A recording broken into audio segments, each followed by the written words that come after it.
자, 근대가복의 원리와 사회를 보겠습니다. 보시면 이제 아시겠지만, 이 탑이 이 사람들을 이렇게 감시하는 거예요. 근데 이거는 이제 굉장히 좀 오픈되어 있는 그런 공간인데, 실제로는 여기가 이제 다 독방으로 되어 있다는 거죠. 그래서 이게 근대가복의 원리다. 그걸 이제 설명을 하고자 하는 것이고요. 내용을 보시면, 벤담이라는 사람이 이제 유명한 철학자이자 뭐 사회학자 이런 사람이죠. 벤담의 페놉티콘의 원리는 잘 알려져 있다. 이 페놉티콘이 중심 화제라고 보시면 되는데요. 주위는 원형의 건물에 에워싸고 있고 중심에는 탑이 하나 있다. 탑에는 원형 건물의 안쪽으로 향해 있는 여러 개의 큰 창문들이 뚫려 있다. 자, 이제 상상을 한번 해보시고 지금 보시면 이제 이런 형태로 돼 있어요. 그러니까 이렇게 이제 원형의 건물이 이렇게 있는 거지. 이 탑을 둘러싸고 그리고 그 각각의 원형들이 이렇게 방들이 연결되어 있는 원형이 이렇게 있는 겁니다. 그래서 이 탑에서 이걸 이렇게 감시를 하는 거죠.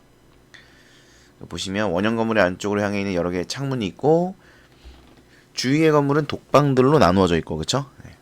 독방 하나하나는 건물의 앞면에서부터 뒷면까지 내부의 공간을 모두 차지한다.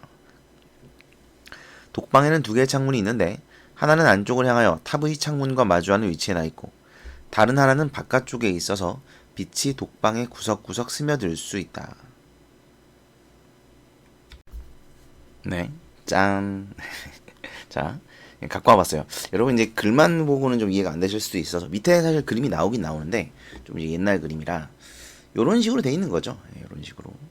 그래서 이제 이 탑 안에서 바깥을 이렇게 볼 수 있습니다.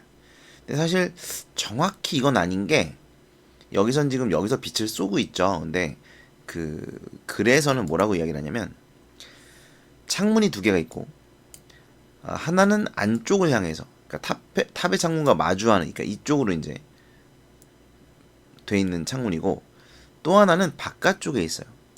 그래서 빛이 들어와요. 그러니까 사실은 여기서 빛을 비추는 게 아니라 밖에서 빛이 이렇게 이쪽 방향으로 빛이 비춘다는 겁니다. 이해되시나요? 이쪽 방향 이렇게. 아이고 반대인데. 이쪽 방향으로.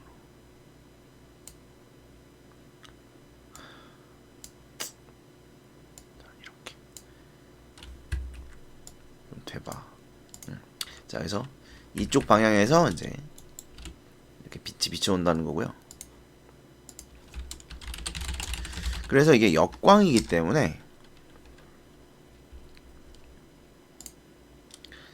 이 사람들은 얘들이 잘 보이는데 왜? 이게 밝거든요. 그러니까 빛이 이렇게 들어오니까 이 안에는 밝아요. 그래서 이게 잘 보인다는 겁니다. 그 얘기예요. 그 말입니다.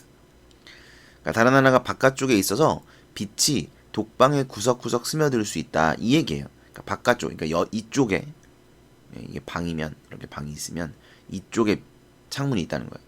여기서 빛이 이쪽으로 이렇게 들어온다는 거죠. 이렇게. 그래서 독방을 환하다는 거예요. 독방이 햇빛이 들기 때문에 여기까지 오진 않겠죠. 좀 너무 오버해서 그렸는데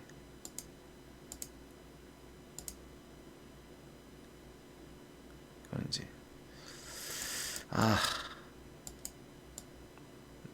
좀 짧아지면 안 되겠니? 네, 죄송합니다. 아무튼 이 방까지는 이제 빛이 들어와서 이 방이 밝다 이런 얘기예요. 자, 중앙의 탑 속에는 감시인을 한 명 배치하고 여기 이제 감시인이 있겠죠.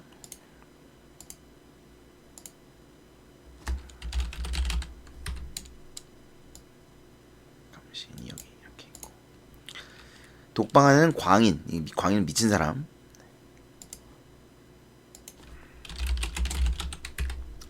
광인이나 병자는 왜? 병자가 무슨 죄가 있다고? 병자, 죄수, 노동자, 학생 등 누구든지 한 사람씩 감금할 수 있다. 그러니까 꼭 그 사람을 감금하라는 게 아니라 누구든 감금할 수 있다. 이런 얘기예요. 역광선의 효과를 이용하여 주위 건물의 독방 안에 있는 수감자의 윤곽이 정확하게 빛 속에 떠오르는 모습을 탑에서 파악할 수 있게 한 것이다. 각각의 수많은 감방은 바로 완전히 개체화된다는 건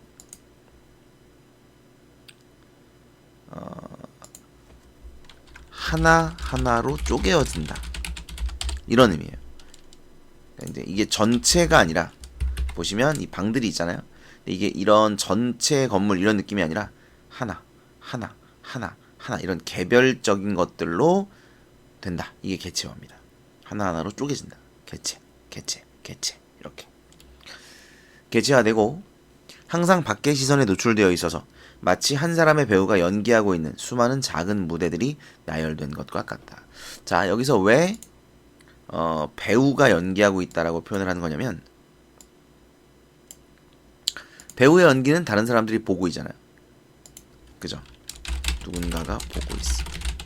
그래서 배우가 연기하고 있다라고 표현을 한 거예요. 일만감시의 이 장치는 끊임없이 대상을 바라볼 수 있고 즉각적으로 판별할 수 있는 그러한 공간적 단위들을 구획 정리한다. 여기만 읽어보셔도 아시겠지만 이 글은 굉장히 어렵습니다. 어려워요.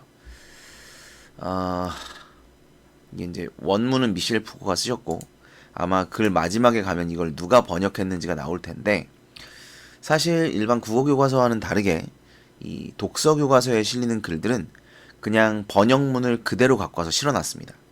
솔직히 이건 교과서를 너무 대충 만든 거예요. 그러니까 우리나라에 번역하시는 분들이 제대로 못합니다.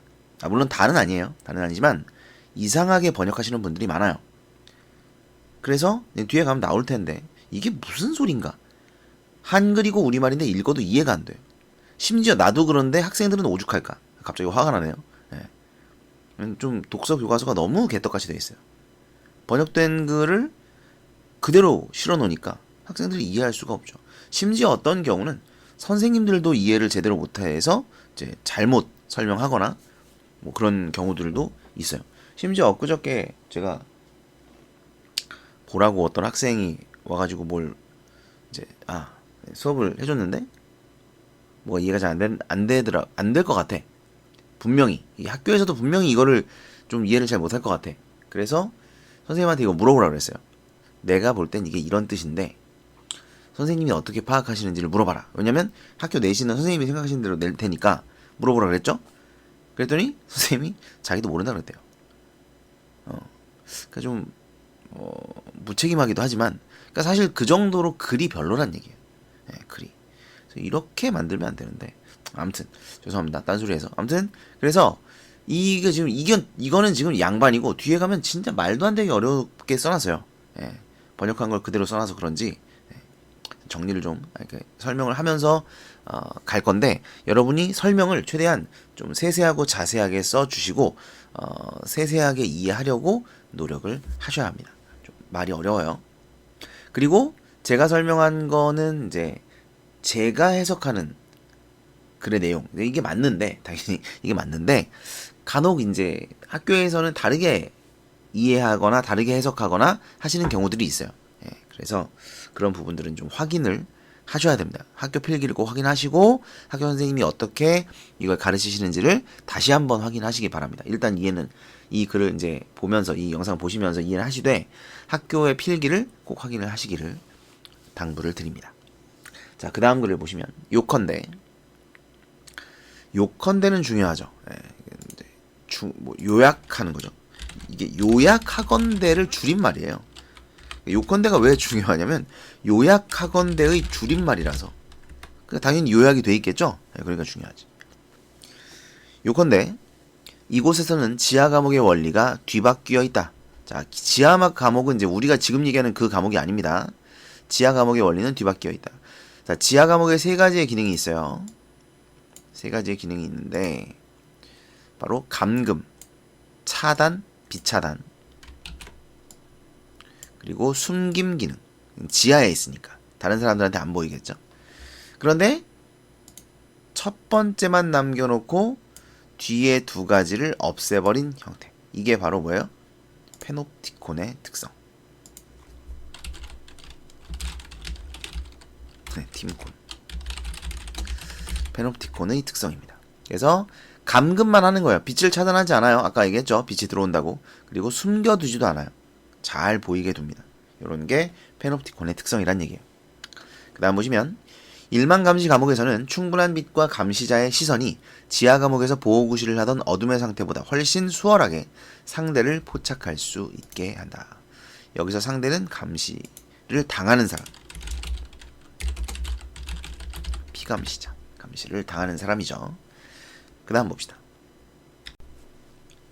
이러한 형태는 무엇보다 저 감금시설 속에 밀집해 있으면서 혼잡하고 소란스러운 대중의 모습을 보지 않게 해준다. 사람들은 저마다 감시자가 정면으로 바라볼 수 있는 독방 안에 감금된 채 자기 자리를 지키고 있다. 그러나 양쪽의 벽은 수감자가 동료들과 접촉하는 것을 차단하는 역할을 한다. 자, 그래서 아까도 말씀드렸지만 이게 요 방과 요 방과 요 방들이 다 단절이 돼 있다는 거죠. 그 말이에요. 벽이 단절을 시킨다. 동료들과 접촉하는 것을 차단한다. 근데 뭐 이거는 페노티콘만 그런 건 아니죠. 일반 감옥도 역시 그러합니다. 감시자는 수감자를 볼 수 있지만 수감자는 감시자를 볼 수 없다. 요게 이제 중요하죠. 일방향적 관계. 일방향적이다. 양방향이 아니라 일방향적이다. 그래서 그는 수감자예요. 수감자. 정보의 대상이 되기는 해도 정보 소통의 주체가 되지는 못한다. 중앙탑과 마주하도록 방을 배치함으로써 일종의 축을 형성하는 가시성이 강요되는 반면, 가시성이 강요된다는 건 가시성, 뜻 알아두세요. 눈으로 볼 수 있는 성질, 이걸 가시성이라고 하고요. 가시성이 강요돼요. 그러니까 나를 이제 보여주게 된다는 거죠. 그러니까 나의 가시성, 나라는 존재를 보이게끔 해야 한다. 뭐 이런 뜻이죠. 원형 건물의 분할된 부분들과 완전히 분리된 독방들은 옆방으로부터의 비가시성. 그러니까 옆방은 보이지 않고 탑에서는 보이고 이런 걸 이야기합니다. 탑에서는 가시성, 옆방에서는 비가시성이 강요된다. 그리고 이러한 비가시성은 질서를 보장해 줍니다. 이거 중요하죠. 이거는 아까도 말씀드렸지만 지하 감옥도 마찬가지예요. 비가시성은 질서를 보장해 준다. 수감자가 죄인이라면 음모나 집단 탈옥의 시도나 출소 후의 새로운 범죄 계획 등 상호간의 나쁜 영향의 염려가 없다. 이게 실제로 교도소에 들어가서 그 교도소 안에서 만난 사람들끼리 의기투합해가지고 범죄를 저지르는 뭐 이런 경우가 많다고 합니다. 그래서 범죄 조사 같은 거 할 때 어떤 이미 예전에 그 전과가 있던 사람이 범죄를 또 저지르잖아요. 그러면 같이 수감했던 사람들도 쫙 훑어봐요. 그때 만났던 범죄자랑 같이 범죄를 저질렀을 수 있기 때문에. 사실 이 교도소라는 말이 참 의미가 무색하죠. 그러니까 교도라는 게 뭐냐면요. 사실 교도는 되게 좋은 말이에요. 가르치는 거죠. 도는 도를 가르친다. 그래서 도를 가르쳐서 이 사람을 바른 사람으로 정화시킨다. 뭐 이런 게 이제 교도, 교정 이런 시설이거든요. 근데 사실은 이제 그렇게 되는 경우가 많은가에 대해서 좀 의문이 있죠. 네. 사람이 쉽게 변하나요? 아무튼 그 다음에 물론 이제 잘 교도가 되고 교화가 되고 반성하시는 분들도 분명히 있어요. 있습니다. 사람이 변하냐 이렇게 말하지만 변하죠. 사람 변합니다. 근데 이제 그렇지 않은 분들이 있기 때문에, 그리고 또 그렇지 않은 분들의 임팩트가 더 강하잖아요, 우리한테. 그죠? 그분들은 뭘 저지르니까. 아무튼 그런 염려가 없다. 왜? 이렇게 다 단절이 돼 있으니까. 병자라면 전염의 위험이 없고 광인, 미친 사람이라면 상호폭력을 행사할 위험도 없다. 어린이라면 남이 한 숙제를 베끼거나 시끄럽게 굴고 수다를 떨어 주의를 산만하게 하는 짓을 방지할 수 있다. 자, 여러분 좀 이상한 거 느껴지세요? 갑자기 지금 어린이가 나왔죠? 뭐 여기에 뭐 죄인이나 이런 사람들은 가둬놓을 수도 있죠.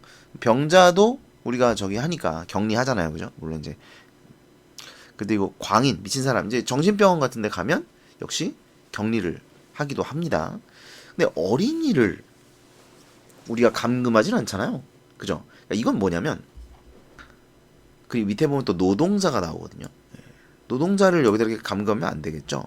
근데 이게 뭐냐면, 그러니까 감시가 꼭 이 사람들을 이렇게 가둬놓고만 이루어지는 게 아니라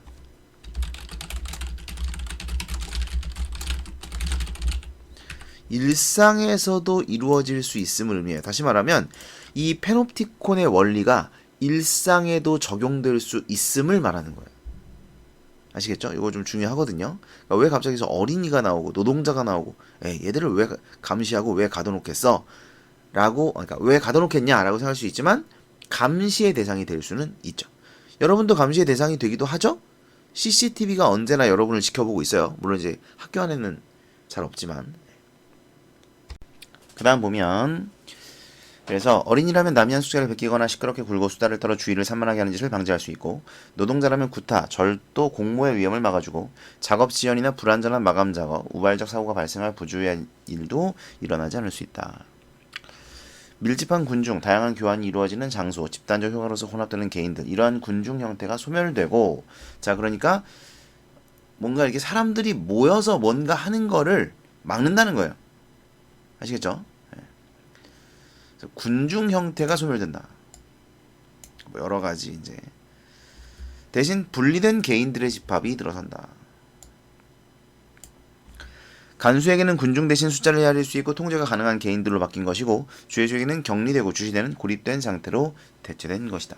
그러니까 이제 뭐 모여 있지 못하게 하고, 모여서 뭔가를 도모하지 못하게 하고, 동시에 싸우지도 못하게 하고, 다 개별 개인으로 만들어 버린다. 이런 이야기가 되겠죠. 그 다음 보시면 이로부터 일망감시 감옥의 효과가 생겨난다. 감금된 자는, 자 여기서부터 이제 좀 중요합니다. 잘 보세요.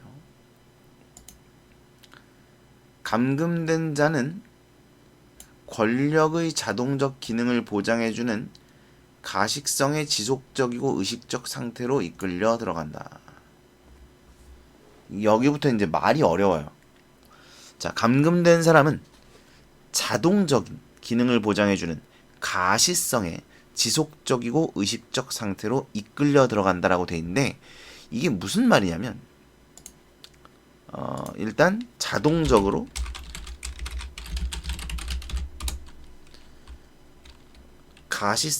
이끌려 들어간다. 그러니까 이건 그냥 정답을 말씀드리면 내면화한다는 거예요. 감시를 내면화한다. 사실 이거를 지금 다 설명하고 있는 거거든요. 이 밑에 다 이 내용이에요. 감시를 내면화한다는 게 뭐냐면 스스로를 감시한다, 스스로 조심한다, 이런 뜻입니다. 그러니까 내가 감시를 당하고 있다는 걸 이제 우리가 알잖아요. 그래서 우리 스스로가 행동을 조심하는 거예요. 아 맞아, 누가 나 보고 있을 수 있으니 조심해야지 라고 스스로 생각한다는 겁니다. 이게 감시를 내면화하는 거예요. 그래서 그걸 이제 쭉 설명하는 건데, 보세요. 감시작용을 중단하더라도 그 효과는 계속돼요. 왜냐면 그 사람이 나를 보고 있는지 안 보고 있는지를 나는 모릅니다. 그 탑을 감시자가 안 보여요. 피감시자는 감시자가 보이지 않기 때문에 저 사람이 나를 보고 있는지 안 보고 있는지를 모르니까 언제나 조심할 수밖에 없어요. 그 얘기예요. 그래서 감시작용을 중단하더라도, 감시자가 실제로 피감시자를 보고 있지 않더라도 그 효과가 계속된다는 거죠. 그 효과는 감시를 내면화한 효과. 누군가가 나를 보고 있다고 생각해서 스스로 조심하는 그 효과가 계속된다는 것이죠.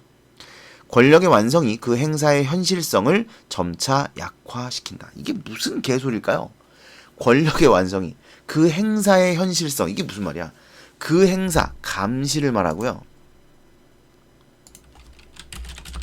자, 감시의 현실성을 약화시킨다. 이건 무슨 얘기냐면 현실적으로 불가능하다, 이게 아니고요.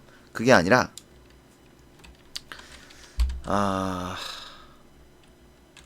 뭐라고 설명해야 될까?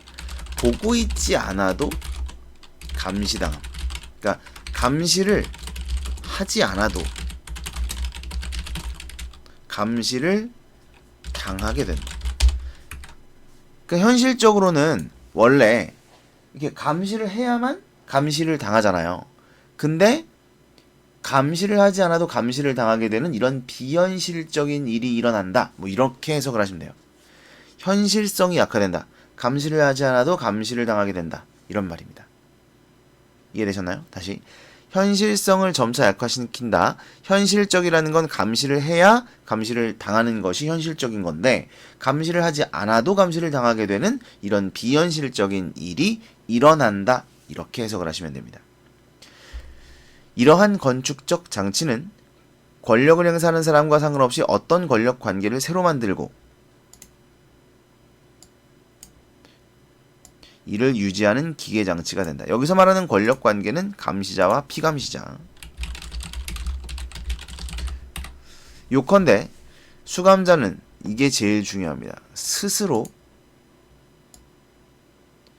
그 상황을 유지하는 어떤 권력적 상황 속으로 편입된다. 진짜 말을 개떡같이 써놨는데, 그러니까 수감자가 스스로 그 감시를 내면한다는 거예요. 수감자가 스스로 감시를 당하게 된다는 거예요. 감시를 하지 않아도 감시를 당하게 된다는 얘기예요. 이해돼요? 그 말을 지금 이렇게 써놓은 거예요.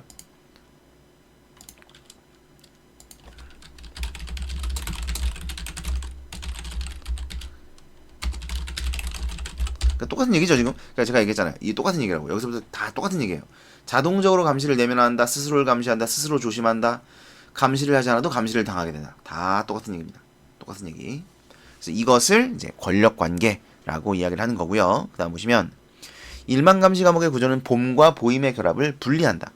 자, 이건 뭐냐면 한 사람은 보이고 한 사람은 안 보이고 이 얘기예요. 그러니까 보는 사람 따로 있고 보이는 사람 따로 있고 봄, 보임의 결합을 분리한다. 일방적 한쪽만 한쪽이 보인다는 거예요. 나머지는 한쪽이 안 보여요. 즉 주위를 둘러싼 원형의 건물 안에서는 아무것도 보지 못한 채 완전히 보이기만 하고 중앙부의 탑 속에서는 모든 것을 볼 수 있지만 밖에서는 탑안이 절대로 보이지 않는다. 이런 구조는 권력을 만들어요. 그래서 권력을 자동적인 것이며 비개성적인 것으로 만든다. 이거 좀 중요하다. 이것도 중요해요. 권력을 자동적이고 비개성적인 것으로 만든다. 이게 무슨 얘기냐면 밑에 나오죠. 언제나 감시당하듯 행동하게 된다. 그러니까 완전 자동이에요. 감시를 하지 않아도 감시를 당하게 된다. 똑같아. 계속 얘기. 감시자가 보이지 않기 때문에 자동으로 감시를 하게 돼요. 감시를 하지 않아도. 또한 비개성적인 것이 된다. 이거는 밑에 보면 나오는데 감시자가 누구든 수감자를 감시할 수 있습니다.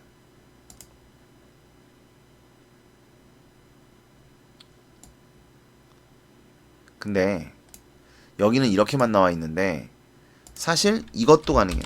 누구든 감시 당할 수도 있어요. 그러니까 누구든 수감자를 감시할 수도 있지만 누구든 감시를 당할 수도 있는 거예요. 네. 사실은 누구든 감시를 당할 수 있는 게 더 중요하죠. 네. 밑에는 뭐 이제 누구나 감시할 수 있다라는 얘기가 나오긴 합니다. 어쨌든 그래서 요 내용을 알아두셔야 돼요. 자동적이라는 게 뭔지, 비개성적이라는 게 뭔지를 여러분이 알고 계셔야 합니다. 그 권력의 근원은 개인에게 있는 것이 아니라 이 구조에 있다. 이 구조 자체가 그 권력을 만든다는 거예요. 왜냐면 한쪽은 보이고 한쪽은 안 보이니까 당연히 그렇겠죠. 누가 권력을 행사하느냐는 별로 중요하지 않다. 우연히 걸려든 그 누구라도 이 구조를 활용할 수 있다. 따라서 관리 책임자가 부재 중이라면 그의 가족이나 측근, 친구, 방문객, 그리고 하인조사도 그 일을 대신할 수 있다. 마찬가지로 이 구조를 활용하는 동기가 무엇이든 상관이 없다. 그것이 경솔한 사람의 호기심이든 어린아이의 장난이든 어느 철학자의 직접 호기심이든 아니면 몰래 살피거나 처벌하는 데에서 기쁨을 찾는 인간의 짓궂은 장난이건 말이다. 이게 장난입니까? 이러한 익명의 일시적 관찰자가 많으면 많을수록 수감자는 간파될 위험과 관찰된다는 불안감을 더 많이 느낀다. 뭐 당연히 그렇겠죠? 일망감시 과목은 아주 다양한 욕망에서 권력의 동질적 효과를 만들어내는 경이로운 시설이다. 권력의 동질적 효과를 만들어낸다. 이거는 누가 감시를 하듯 똑같다는 거죠. 누가 감시를 하든 똑같다. 그래서 다양한 욕망에서 권력의 동질적 효과. 그러니까 다양한 사람이 이 감시를 할 수 있고 다양한 사람이 어떤 욕망을 가지고 이 감시를 하든 동일한 권력 관계를 구성하게 된다. 이런 이야기입니다. 뭐 쉬운 말인데 되게 어렵게 써놨어요. 자, 그래서 여기서 제일 중요한 건 이겁니다. 권력을 자동적이고 비개성적인 것으로 만든다. 이 두 가지를 이해하고 알아두시면 됩니다. 그 다음 볼게요. 벤담은 일망감시 과목이 그렇게 섬세한 것일 수 있다는 사실에 경탄은 이제 감탄이에요. 놀라고 감탄하는 건데 감탄이라고 하시면 됩니다. 쇠창살이나 쇠사슬 그리고 묵직한 자물쇠도 필요 없다.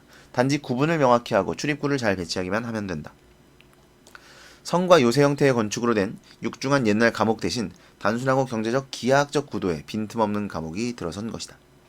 권력의 효과와 강제력은 말하자면 다른 쪽, 즉 감시자 쪽으로도 옮겨가게 되었다.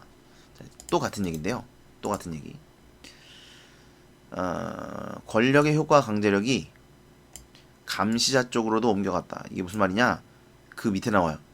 감시되고 있다는 사실을 알고 있는 자는 스스로 권력의 강제력을 떠맡아 자발적으로 자기 자신에게 작용되도록 한다. 이게 뭐예요? 이겁니다.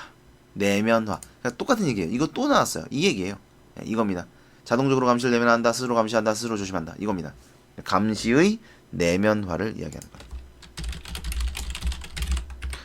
그는 권력관계를 내면하여 1인 2역을 한다. 이게 무슨 말이에요? 왜 1인 2역을 하는 셈이라고 말해요? 감시를 당하고 있는 사람이 스스로를 감시하니까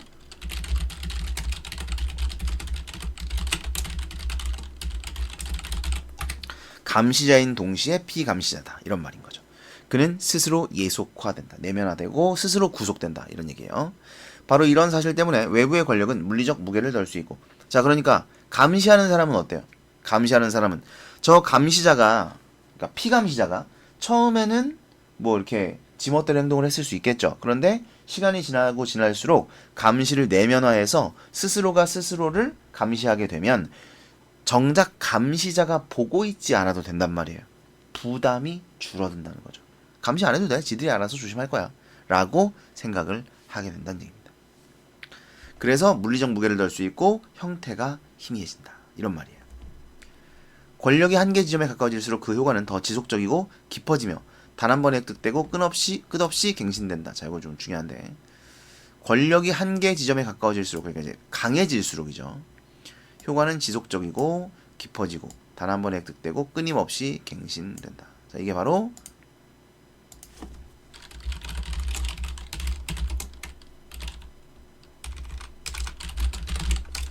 라고 볼 수가 있겠죠. 감시의 내면화의 효과. 그리고 권력의 한계 지점에 가까워진다는 것은 감시자와 피감시자의 관계.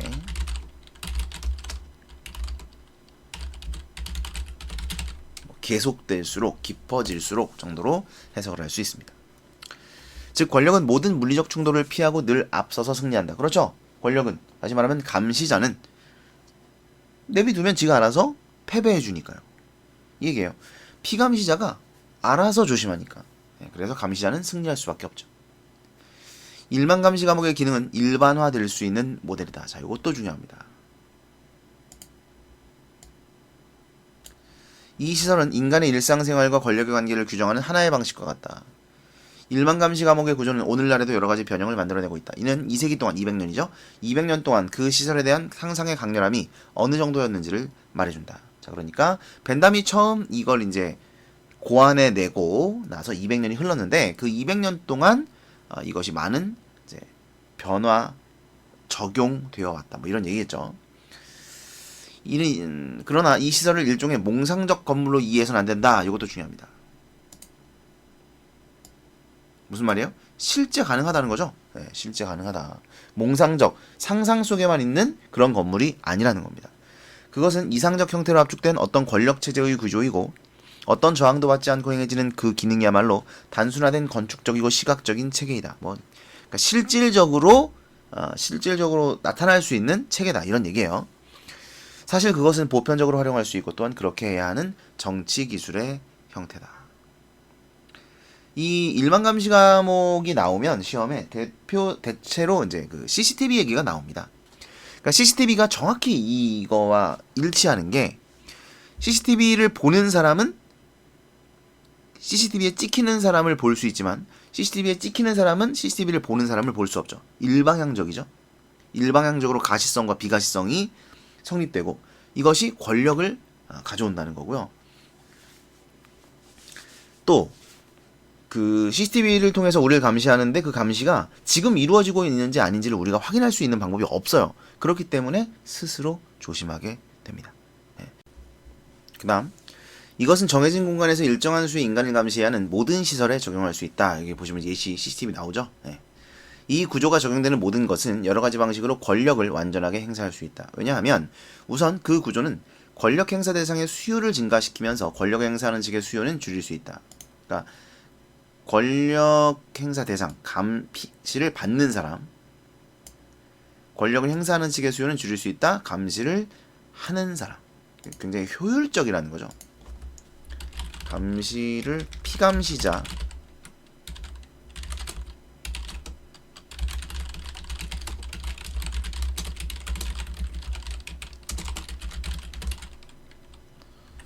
이러한 특징 때문에 완력을 쓰지 않고도 자발적으로 소리 없이 운용되면서 그 효과가 서로 연쇄적으로 나타나는 하나의 체제를 구성할 수 있다. 또한 건물과 기하학적 배치 외에 다른 어떤 물리적 수단을 쓰지 않으면서도 개인에게 그 구조가 직접 작용할 수 있기 때문이기도 하다. 자, 그래서 그러니까 이 때문이다. 이건 무슨 이유예요? 이거의 이유입니다. 이거 모든 시설에 적용할 수 있고 여러 가지 방식으로 권력을 완전하게 행사할 수 있어요. 그 이유 하나, 첫째, 이게 이유예요. 이유 1. 그리고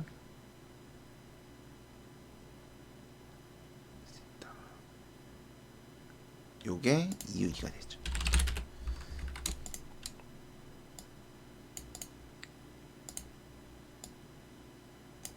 오케이. 그래서 이런 이유들이 모든 시설에 적용할 수 있고 여러 가지 방식으로 권력을 완전하게 행사할 수 있는 이유라고 보시면 되겠죠. 효율성이 높고 뭔가 다른 장치나 이런 게 필요가 없다는 거죠. 건물과 기하학적 배치만 있으면 된다는 이야기입니다. 자, 정리를 해볼게요. 자, 정리를 해봤습니다. 근대 과목의 원리와 사회. 일단 처음에는 벤담의 페놉티콘을 소개하고 구성을 제시하고 있고요. 중앙에 탑에 감시인이 있어 탑을 둘러싼 독방들을 감시할 수 있는 구조로 되어 있다. 독방끼리는 단절되어 있고 탑은 어둡고 독방은 밝기 때문에 탑에서는 독방을 볼 수 있으나 독방에서는 탑을 볼 수 없죠. 감시에는 용이하고 그 다음에 질서가 유지된다는 장점이 있습니다. 그래서 지하 감옥의 원리인 감금, 비차단, 숨김 이 세 가지의 특성이 있었는데 이 중에서 감금은 남겨두고 비차단과 숨김은 없애버린 형태다라는 걸 알 수 있죠. 이 페놉티콘은 일망 감시 효과를 가져오는데요. 이 일망 감시 효과는 수감자가 감시를 내면화하기 때문에 가능합니다. 자, 이걸 설명한 게 수감자와 감시자 간 일단 권력 체계가 형성된다는 거. 여기서 권력은 보는 사람은 권력을 갖는 것이고 보이는 사람은 권력을 잃게 되는 이런 이야기. 그래서 권력을 넘겨주게 되는 뭐 이런 것이죠. 그래서 수감자 스스로 그 상황에 편입된다라는 설명이 나와 있었고요. 자, 이 권력은 자동적인 것이며 비계정적인 것이다 라는 말이 있었는데 자동적인 것이다. 언제나 감시당할 수 있다. 이 말이고요. 비계정적인 것이다. 누구에 의해서나 감시당할 수 있다. 이런 얘기입니다. 수감자는 감시를 내면한다. 그러니까 사실 이게 제일 중요해요. 수감자는 감시를 내면한다. 다시 말하면 스스로를 감시한다. 자신이 감시당하고 있다는 사실을 알기 때문에 스스로를 조심하게 된다. 이런 이야기예요. 권력의 형태는 희미해지고 잘 드러나지 않으며 그러나 효과는 깊어지며 단 한 번에 획득되고 끊임없이 갱신된다는 특징이 있습니다. 거기다가 일망 감시 과목은 일반화될 수 있습니다. 몽상적인 이야기가 아니라 구체적이고 실질적이며 일반화될 수 있는 이야기다. 현실적이고 실제적으로 활용될 수 있는 모델이다. 이유는 효율성이 높습니다. 예, 감시의 효율성이 높아요. 자, 사실 이 사회는 효율성을 추구하는 사회입니다. 그렇기 때문에 효율성이 높은 걸 안 할 이유가 없겠죠. 두 번째는 기하학적 배치 외에 건물과 기하학적 배치 외에 다른 물리적 수단을 사용하지 않기 때문입니다. 역시 뭐 이것도 효율성과 관련이 될 수 있겠는데 아무튼 그래서 이건 좀 쉽다는 거죠. 네, 감시가 용이하다 정도로 볼 수 있겠습니다. 그래서 어쨌든 현실적으로 실제적으로 사용될 수 있으며 일반화될 수 있는 모델이다. 그래서 예시로 CCTV를 들었습니다.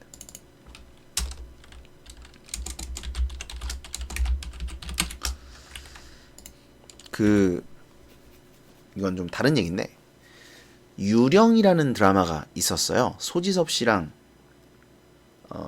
이연희 씨가 나오는 드라마인데 거기 보면 이제 어떤 백신 회사에서 백신 프로그램을 이제 개조해가지고 그러니까 백신 프로그램을 다운받으라고 이제 올려놓잖아요, 파일을. 거기다가 약간 이제 변형된 파일을 올려놓은 거야. 그래서 실제로는 이게 백도어 프로그램, 그러니까 해킹 프로그램으로 활용될 수 있는 그런 걸 올려놓고 사람들한테 백신이라고 이제 다운을 받으라고 해놓은 거죠. 근데 이제 그 회사가 어떻게 해가지고 되게 인기가 많아져요. 그래서 사람들이 너도 나도 이제 그 백신을 깔기 시작합니다. 그러면서 그 회사에 의해서 이 민간인들이 사찰을 당하는 거예요. 민간인 사찰이라는 말 들어보셨죠? 감시를 당하는 겁니다. 예. 그래서 이제 뭐 세강그룹인가 뭐 그런 이름이었는데 세강그룹이 모든 사람들을 감시하고 그 감시를 하면서 거기서 이제 얻은 정보를 가지고 그 사람들을 좌지우지하고 권력을 획득하는 뭐 그런 이야기죠. 그러니까 사실은 정보라는 게 권력이고 그렇기 때문에 한 사람이 다른 사람의 것을 볼 수 있다는 것은 일방적인 것이며 일방적 권력을 획득하는 거라고 볼 수가 있겠죠. 아무튼 그런 현대 사회와도 좀 밀접한 관련이 있기 때문에 이 지문을 아마 많이 학교에서 다루는 것 같아요. 그렇게 이해를 좀 해주시면 될 것 같습니다.